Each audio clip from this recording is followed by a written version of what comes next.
लगता है कि उनको बोलना चाहिए कि मैं कम्युनल हूँ।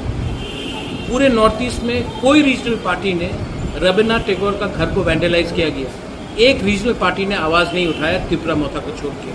तभी भी यहाँ में 2-3 लोग हैं जिनको लगता है कि प्रद्योत और त्रिपुरा मोथा कम्युनल है, जबकि मैं हमारे माइनॉरिटीज़ के लिए बात करता हूँ। कभी गुरु का घर को वैंडलाइज किया कि मैंने उसके खिलाफ बात किया।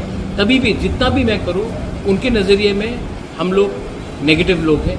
लेकिन जो लोग क्रिटिसाइज़ करते हैं, मैं आपको आपके माध्यम से बोलना चाहता हूँ, आप देखिए कितने रीजनल पार्टीज़ ने जब कभी गुरु का घर को तोड़ा गया, वैंडलाइज किया गया, ये अमित शाह ने जो बात किया है, होम मिनिस्टर ने जो बात किया है, उसका अमल करना चाहिए। अगर अमल नहीं करेंगे तो यहाँ के जो लोग हैं वो अपना दुख तो प्रकट करेंगे। We want not a single illegal Bangladeshi और a Rohingya to be in Tripura. और अगर कोई यहाँ में आएगा तो हम तो इनको छोड़ेंगे नहीं, पकड़ के वापस भेजेंगे।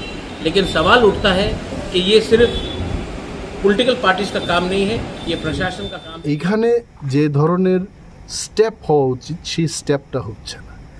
তো সেই কারণে আমরা ভারতবর্ষের প্রধানমন্ত্রীর কাছে সমস্ত এমএলএ, এমডিসি, ইএম এবং আমরা 2 জন মন্ত্রী আমরা নিজেরা স্বাক্ষর করে ভারতবর্ষের প্রধানমন্ত্রীর কাছে একটা আবেদন জানালাম যে সেন্ট্রাল গভর্নমেন্টের তত্ত্বাবধানেই এখানে একটা স্পেশাল টাস্ক ফোর্স পাঠানো হোক এবং ত্রিপুরা পুলিশ এবং অন্যান্য যারা সেন্ট্রাল সিকিউরিটি এজেন্সিজ আছে, আসাম রাইফেলস, সিআরপিএফ ত্রিপুরাতে অলরেডি আছে, এদের সমন্বয়ে যেন এই রোহিঙ্গা বা বাংলাদেশিরা যারা দৈনন্দিন এখানে প্রবেশ করছে এবং ডেমোগ্রাফিটাকে শেষ করার চেষ্টা করছে, তাদের ধরার জন্য আমরা আবেদন করি।